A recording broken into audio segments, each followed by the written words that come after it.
अभिवादन स्वीकार कीजिए ब्रजेश मिश्रा का और आप देखना शुरू कर चुके हैं द डिबेट। बहनों भाइयों, स्टूडेंट प्रोटेस्ट, कॉकरोच, हंगामा, इन सब से अब इतर आकर कुछ अन्य बातें भी करते हैं, कुछ अन्य विषयों पर चर्चा भी करते हैं।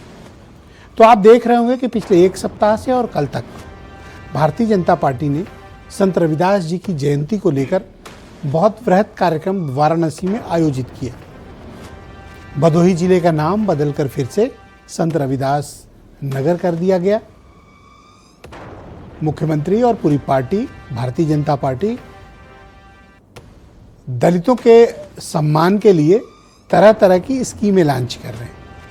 क्या ये चुनाव की तैयारी है और क्या ये एक बड़े दलित वोट बैंक को लुभाने की कोशिश? आज चर्चा इसी विषय की। बहनों भाइयों, ऐसा प्रतीत होता है कि चुनाव पास आ गए, क्योंकि राजनीतिक दल जब समाज विशेष से प्रेम ज़्यादा दिखाने लगे तो इसका मतलब कि चुनाव कहीं आसपास है। इन दिनों भारतीय जनता पार्टी दलित महापुरुषों को लेकर बहुत ही सम्मान प्रकट कर रही है, बहुत प्रेम दे रही है और बहुत ही कई स्कीमें भी लॉन्च कर रही है।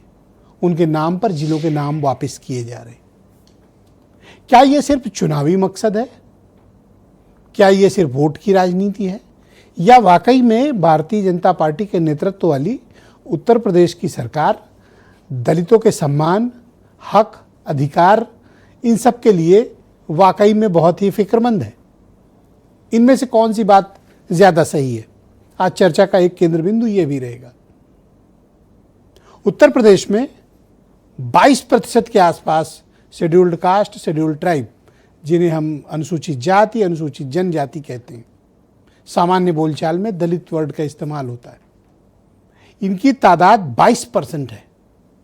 और बहनों भाइयों, ये एकजाई वोट है। एकजाई वोट से तात्पर्य है कि सामान्य तौर पर मोदी काल शुरुआत से पहले, यानी 2014 के पहले, ये बहुजन समाज पार्टी का एकजाई वोट हुआ करता था। मतलब इस पर 70-80% तक उनका कब्जा था। समय काल परिस्थितियां बदली, देश की राजनीति बदली और अब इस वोट बैंक का जो एकजाई था उसमें बिखराव आया। एक बड़ा हिस्सा, lion share, Bharatiya Janata party की तरफ आकर्षित हुआ। बहुजन समाज पार्टी से दलित समाज विमुख हुआ। कारण मायावती की नीतियां, उनके तौर तरीके और राजनीति की उनकी अपनी पुराना तौर तरीका, वो लोगों को रास नहीं आया। लिहाजा इस प्रतिशत में बड़ा तेजी से बिखराव है। लेकिन 2024 में जब संविधान और आरक्षण का मुद्दा उठा तो अचानक से इंडिया अलायंस के दो प्रमुख घटक दल, कांग्रेस पार्टी और समाजवादी पार्टी, इन्होंने दलित समाज के मन में गहरे पैठ की और उनको ये समझाने में सफल रहे कि भारतीय जनता पार्टी की तरफ अगर आप गए राजनीतिक रूप से, सामाजिक रूप से, तो संविधान खतरे में है, आरक्षण खतरे में है। 24 में दलित मतदाता इस बात को समझ गया जो अपोजिशन उन्हें समझा रहा था। लिहाजा उत्तर प्रदेश में तो मैंडेट ही बदल गया। लेकिन 24 के बाद हुए उपचुनावों में बीजेपी को वोट मिले, जीती वो सीटें। लेकिन बहनों भाइयों, जो सामान्य चुनाव होते हैं, जनरल इलेक्शंस, उनका बड़ा महत्व होता है। वो उनका ग्राउंड अलग होता है। तो क्या ये जो अब हम 27 के चुनाव की तरफ बढ़ रहे हैं, जो हो सकता है कि 2026 के अंत में भी हो जाए, अभी लोग 27 कह रहे हो सकता है 26 में ही चुनाव हो जाए, जब भी हो, लेकिन ये बहुत ही निर्णायक वोट बैंक है।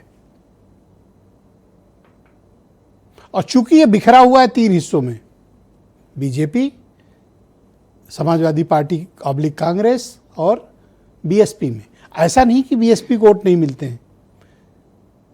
तमाम मसलों के बावजूद तकरीबन 9.5-10% वोट बीएसपी को, बहुजन समाज पार्टी को मिला है। उनके राजनीतिक महत्व को का नंबर ऑफ सीट में कम हुआ है, वोटिंग परसेंटेज में कम हुआ है, पर अभी भी उनके पास इतने वोट हैं कि वो किसी का खेल बना सकते हैं और किसी का खेल बिगाड़ सकते हैं। तो अब ये पूरा समाज 3 हिस्सों में बटा है, 3 ब्लॉक में। BJP, Samajwadi party oblique Congress और बहुजन समाज पार्टी। अब संत रविदास जी के बहाने भारतीय जनता पार्टी इस मुद्दे को और धार देना चाहती, क्योंकि पीडीए की साउंडिंग जनता के बीच इतनी हो चुकी है कि दलितों का एक बहुत बड़ा वर्ग समाजवादी पार्टी और राहुल गांधी की तरफ आकर्षित है। राहुल के तौर तरीकों का आकर्षण है उनको लेकर। अब इस बात को बहुत से लोग सहमत भी हो सकते हैं, असहमत भी हो सकते हैं, लेकिन मेरा यह मत है कि दलित समाज में राहुल गांधी को लेकर एक बहुत ही सकारात्मक राजनीतिक चिंतन चल रहा है। यह राजनीतिक वोट में बदलता है नहीं बदलता है ये बात का विषय, पर चिंतन है। तो क्या इस बार ये वोट बीएसपी की तरफ और कम होके इन 2 ब्लॉक में ज्यादा जाएगा, जो बीजेपी और सपा वाला है ब्लॉक है? क्योंकि बीएसपी का जो क्षरण है वो वर्टिकल हो रहा है। कभी 32%, 31% तक पहुंच गई ये पार्टी वोट शेयर में, आज 9, 9.5 पर है। और जिस प्रकार से चुनाव चल रहा है, सीधा टकराव, सीधा मुकाबला बीजेपी, समाजवादी पार्टी, कांग्रेस गठबंधन का है। बीएसपी के पास नुकसान के अलावा कोई विकल्प दिखता नहीं। दलित मतदाता विमुख होकर अब ये विकल्प चुनना चाहते हैं, आइदर दिस साइड और दैट साइड, या इस तरफ या उस तरफ। विकल्प अब सीमित होते जा रहे हैं। यही बात बीएसपी को नुकसान पहुंचाती है। भदोही जिले का नाम पहले मायावती ने अपने कार्यकाल में संत रविदास नगर के नाम पर रखा था, जो बाद में समाजवादी पार्टी की सरकार में नाम बदलकर वापस भदोही कर दिया गया। अब मुख्यमंत्री ने घोषणा कर दी है कि भदोही का नाम फिर से संत रविदास नगर होगा। बहुत इसका संदेश गया है लोगों के बीच, लेकिन एक डिमांड भी आई है। आज जब मैं डिबेट कर रहा था, मैंने काफ़ी लोगों से बात की कि ये किंग जॉर्ज यूनिवर्सिटी नाम क्यों है। मायावती ने अपने कार्यकाल में इसका नाम छत्रपति शाहू जी महाराज मेडिकल यूनिवर्सिटी का नाम दिया था। बाद में इसे फिर किंग जॉर्ज कर दिया गया था। किंग जॉर्ज गुलामी का प्रतीक है, इसको जरूर हटाया जाना। इस पर चिंतन होना चाहिए। हटाने को तो मैं रिकमेंड नहीं करूंगा, ये तो सरकार का काम है या अपोजिशन का काम इसे रेस करना, लेकिन गुलामी के प्रतीकों को, नाम को अंगीकार करना अब उचित नहीं है। हमें इनके बदलाव के बारे में सोचना चाहिए। कोई अपने ही महापुरुषों के नाम पर रख लो या कुछ और भी रख लीजिए, पर इस पर एक चिंतन जरूर आज की परिचर्चा में होना चाहिए। तो क्या बीजेपी जो संदेश दलितों में देना चाहती है, इन सब बदलावों से, इन सब प्रतीकों से, इन सब अभियानों से जो चल रहा है उससे होगा, या फिर दलितों ने इस बार ठान लिया है, कुछ संकल्प कर लिया है? चर्चा यही करेंगे, कुछ बयान। समाजवादी पार्टी ने एक पाप और किया था, सदगुरु रविदास जी महाराज के नाम पर बने हुए जनपद का नाम भी हटा दिया। आज मैं फिर कह रहा हूं, 650वीं जयंती के अवसर पर सदगुरु रविदास जी महाराज के प्रति हमारी आस्था फिर से भदोही संत रविदास नगर रहेगा। मन चंगा तो कटौती में गंगा। ये संत जिनके नाम पर भदोही का नाम रखा गया उन्हीं का है।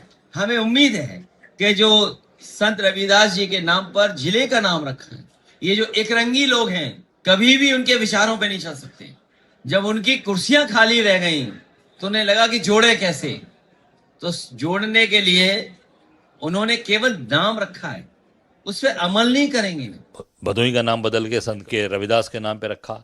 अब आप देख सकते हैं कि भदोही जनपद जो कालीन की वजह से जाना जाता था, जहां पूरे दुनिया के अंदर भदोही की कालीन की पहचान थी, अब धीरे धीरे कालीन का काम खत्म होता चला जा रहा है। अब तो मैं कहूंगा कि अपना भी नाम इनको बदलना चाहिए, स्वयं का नाम बदल लें। मुझे लगता है उससे भी ये इनको ज्यादा फायदा मिलेगा। अब जनता इनको समझ चुकी है। तो बहनों भाइयों, आज की परिचर्चा को आगे बढ़ाएंगे। डॉक्टर समीर सिंह बीजेपी के प्रवक्ता हैं, फखरुल हसन चांद समाजवादी पार्टी से हैं, प्रियंका गुप्ता कांग्रेस कमेटी की प्रवक्ता हैं, के गौतम पूर्व कैबिनेट मंत्री हैं और दलित समाज के बड़े नेता हैं, और डॉक्टर कालीचरण स्नेही जी प्रोफेसर हैं और बहुत ही जाने माने चिंतक हैं, हमारे साथ इस कार्यक्रम का हिस्सा हैं, और वीरेंद्र सिंह हमारे नेशनल हेड आप